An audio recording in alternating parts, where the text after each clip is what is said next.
from the 11th of December 1931 to the 19th of January 1990.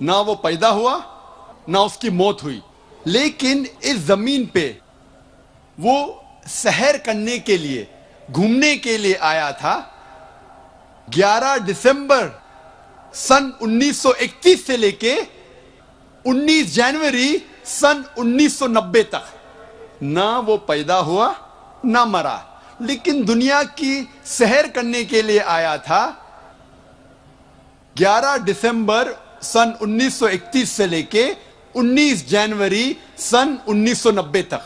اس تختی پہ، اس Tom stone پہ یہ نہیں لکھا تھا کہ اسے 21 ممالک کے ویزا نہیں ملی تھی۔ آپ سوچ سکتے ہیں بھگوان خدا دنیا پہ سحر کرنے کے لیے آئے، گھومنے کے لیے آئے، اور انہیں ویزا نہیں ملتا ہے۔ اور آرک بشپ آف گریس انہوں نے کہا کہ اگر آپ بھگوان رجنیش کو اس دیش سے نہیں نکالتے ہیں، ہم اس کا گھر جلائیں گے اور اس کے شاگردوں کا گھر جلائیں گے۔ اور آخری آیت، آخری امتحان، وَلَمْ يَكُنْ لَهُ كُفُوًا أَحَدٌ، اس کے جیسا کوئی نہیں ہے۔ اگر ہم خدا کو، اللہ کو کسی کے برابر کر سکے، اللہ کے ساتھ کسی کو برابر کر سکے کائنات میں کس سے بھی، تو وہ خدا نہیں، تو وہ اللہ نہیں۔ وَلَمْ يَكُنْ لَهُ كُفُوًا أَحَدٌ، ہم اگر اللہ کے ساتھ کسی کی برابری کر سکے اس دنیا میں تو وہ خدا ہی نہیں۔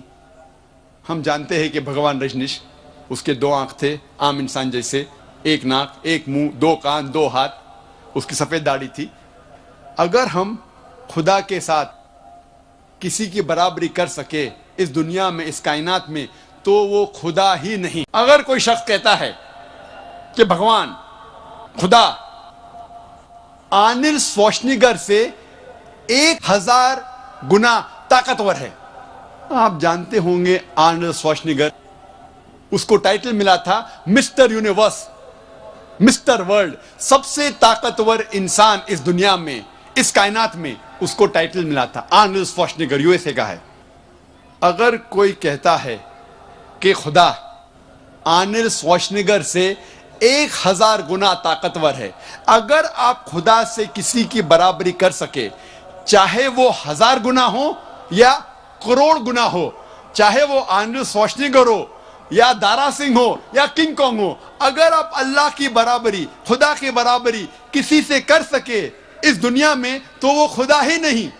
وَلَمْ يَكُنْ لَهُ كُفُوًا أَحَدٌ۔ یہ ہے 4 آیتوں کا تصور اللہ سبحانہ وتعالیٰ کے لیے۔ اللہ سبحانہ وتعالیٰ فرماتے ہیں سورہ اسراء میں، سورہ نمبر 17 آیت نمبر 110 میں، جس کی تلاوت قاری صاحب نے کی تھی، قُلِ ادعوا اللَّهَ أَوِ ادعوا الرَّحْمَٰنَ أَيَّمَّا تَدْعُوا فَلَهُ الْأَسْمَاءُ الْحُسْنَىٰ، چاہے آپ پکارو اللہ سے یا رحمان سے، چاہے اللہ کے نام سے پکارو یا رحمان کے نام سے پکارو، کوئی بھی نام سے پکارو، اللہ کے سب سے بہترین، سب سے خوبصورت نام ہے۔ اور اس کا ذکر سورہ اسراء سورہ نمبر 17 آیت نمبر 110 کے علاوہ سورہ آراف سورہ نمبر 7 آیت نمبر 180، سورہ طٰہٰ سورہ نمبر 20 آیت نمبر 8 اور سورہ الحشر سورہ نمبر 59 آیت نمبر 24 میں بھی آتا ہے کہ اللہ سبحانہ و تعالیٰ کے سب سے بہترین، سب سے خوبصورت نام ہیں۔ آپ کوئی بھی نام سے پکارو، لیکن اچھے نام سے پکارو، خوبصورت نام سے پکارو، وہ نام جو اللہ سبحانہ و تعالیٰ اپنے بارے میں پکارنا پسند کرتا ہے۔ اور قرآن اور حدیث میں اللہ سبحانہ و تعالیٰ کی 99 صفت ہے۔ No less than 99 attributes have been given to Allah سبحانہ و تعالیٰ، جیسے کہ الرحمن، الرحیم، الحکیم، الخالق، اور سب سے اوپر ہے اللہ۔ ہم مسلمان اللہ کو اس عربی لفظ اللہ سے کیوں پکارنا پسند کرتے ہیں؟ کیونکہ یہ لفظ اللہ جو عربی ہے، اس کو توڑا یا مروڑا نہیں جا سکتا ہے۔ اکثر جتنی بھی دیگر زبانوں میں اللہ کا جو ترجمہ ہوتا ہے یا جس دیگر زبانوں میں اللہ کو بلایا جاتا ہے، اس الفاظ کو توڑا یا مروڑا جا سکتا ہے۔ مثال کے طور پہ انگریزی میں ہم کہتے ہیں گاڈ، اس